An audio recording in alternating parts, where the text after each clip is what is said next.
Hoi there, small fry, and welcome to Itch.io Tasty, the series where we put a random word into itch.io and see what kind of random weird games we get. This week, with Deadpool coming out and superhero movies still being big, it seems as good a time as any to put the word superhero into itch.io and see if we find anything interesting. Well, we found some things. First up is Superhero Defeated. This is basically a runner game where you are the normal bloke chasing after the superhero. You press up and down, that's basically it. The fellow automatically runs, press up and down to avoid the cars that the superhero's tossing your way, also try and collect cats and goats, and knock over road signs inexplicably, avoiding other hindrances such as holes in the road and cars. That's more or less it. You've got a health meter, so you can fuck up a few times, and you just keep going until you close the gap between you and the superhero, at which point you inexplicably defeat him. That's it. There is an endless mode, though, if you feel like the main game is too short, because you can... I mean, it lasts for, like, less than a minute, but the endless mode can go on quite literally forever, so that's exciting. It's not really exciting. In fact, the game itself isn't particularly exciting. I mean, it's a free browser game, so there's that going for it, but there are other things you can play on a browser that will be worth your time more. It's okay. I mean, it looks alright. It's fine. Apparently you're a policeman. That's why you're going after the superhero, because they've ruined your life, I suppose. Yeah. I give this one 20 cakes out of the 40 cakes that Lex Luthor stole. And that's terrible. A balloon festival is no place for superheroes yeah, it's interesting. I guess you could call it another Endless Runner, I suppose, another runner game. Your sole input is up and down, once again, to jump or to dive. Dive in this situation meaning you close the gap when you jump. You land quicker by diving.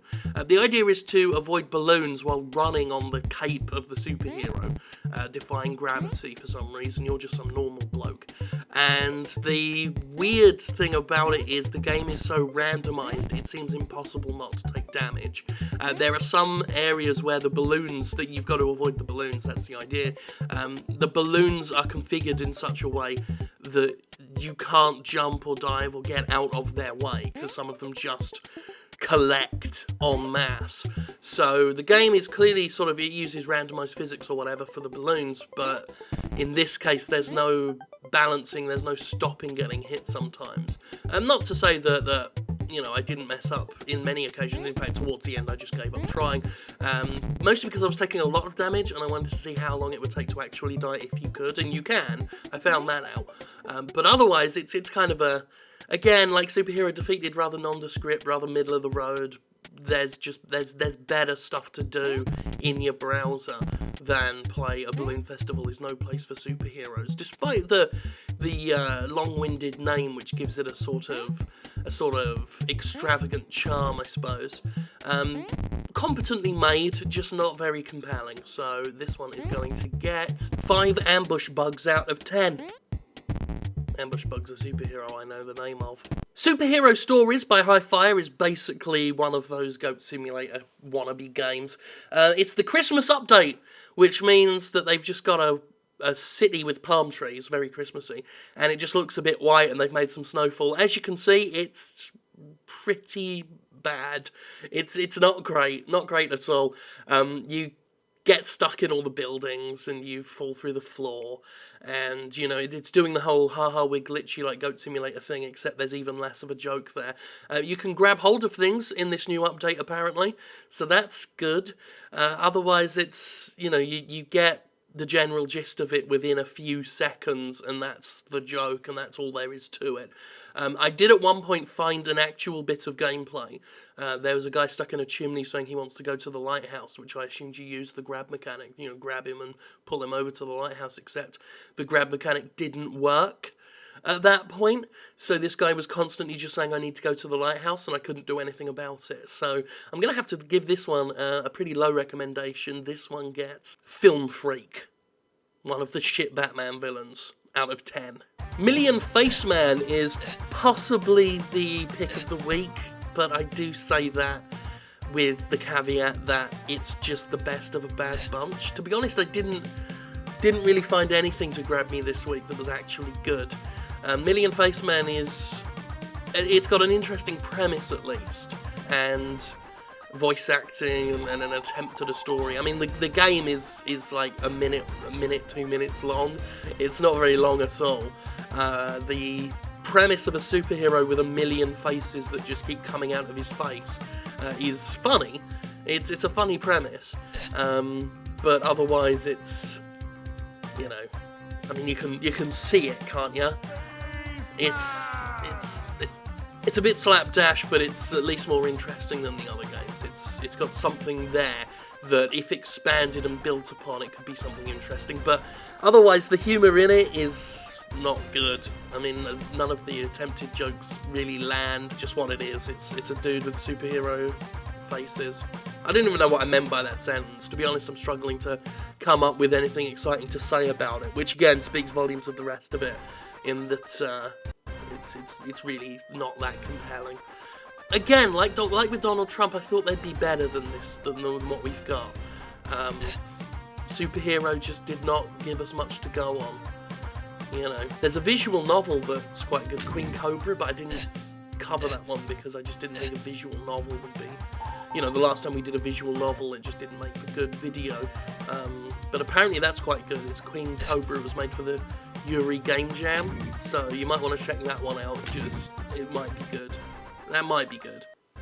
This one gets, you know, that's like 500,000, 750,000 faces out of 1,000,000 faces. I don't know. It gets whatever score's better than the other ones. It's all arbitrary anyway.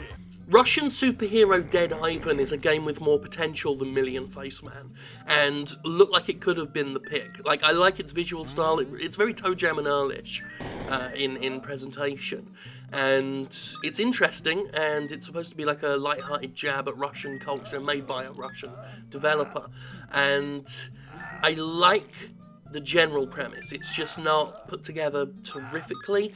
The enemies that come after you, it's really hard to shake them off once they get to you, and you can unlock magic spells to shoot at them. You get a fireball and you can shoot at the enemies, but you've got to be lined up really perfectly, and it's really not intuitive, the lineup, because you've got to make sure the fireball, which is not at the centre or the bottom or the top of Ivan, it's just sort of there about his person. You've got to line up basically his hand with the enemies, otherwise it will completely miss, and they're under no such restriction. Obviously, they've just got to do contact damage, so it's just frustrating to play. I feel like if it was made a bit better, like you could, like I tried to use the chainsaw on the enemies, but you couldn't, or if you can, I couldn't find the right position to do it. It's got a lot of potential. I feel like there's more going for this than Million Face Man. It's just, it needs to really pull itself up to speed. It's got to get the rest of it going. And it could be something good. Could be. Until then, it gets beard out of boxer shorts, which means nothing. Nothing. And finally, we have Superhero Simulator. Of course, we have. If you look at it, you'll notice it's almost exactly like Superhero Stories. Totally different developer, apparently. That was by Hi-Fi. This one's by 2K16. It just says, become Super Ragdoll in this epic game. The environment's practically identical. The main character actually looks like a superhero. I mean, Superhero Stories, it was just a dude in a shirt and jeans. But this one has some sort of attempted costume, but even less going for it. I played it for a few seconds and just it's shit. It's shit. I'm sorry. It's, you know, you don't have to pay for it, you can get it for free, but it is shit. And I shouldn't be that harsh, but look at it. I don't feel like there should be any mercy left for games that call themselves something simulator anymore. I mean, if you're just going to go into that, if you're going to buy into that cynical little scheme, then I feel like the gloves should be off. So it is shit. Superhero Simulator is shit. And that's that. I honestly thought there'd be more to it. Again, like with Donald Trump, I expected more, but there we go. Superhero did not come in and save us. This was even... I mean, there was more to go on than with Trump, but there was even less to you know, I can point one single game out and say that was quite good, like we have with the others. when Million Face Man is the best you've got, then it's really not that good. So get to work on that, Itch.io developers. There's got to be better. You can do better than I mean, the game industry overall can do better with superheroes. Like, we really do struggle with it for some reason. You know, we've got the Batman Arkham games, and we've got, you know, one of the last Spider-Man games was alright, and the Spider-Man years ago. And you got your Infamous, and you got your Prototype, I guess. But you just, we can all do better than this. We can all do better than this. People of the world, come on. Balloon Festival is no place for superheroes, and apparently the game industry isn't particularly good either, which is a shame, and it makes me sad. But until next time, get itchy and stay tasty, my friends. Please.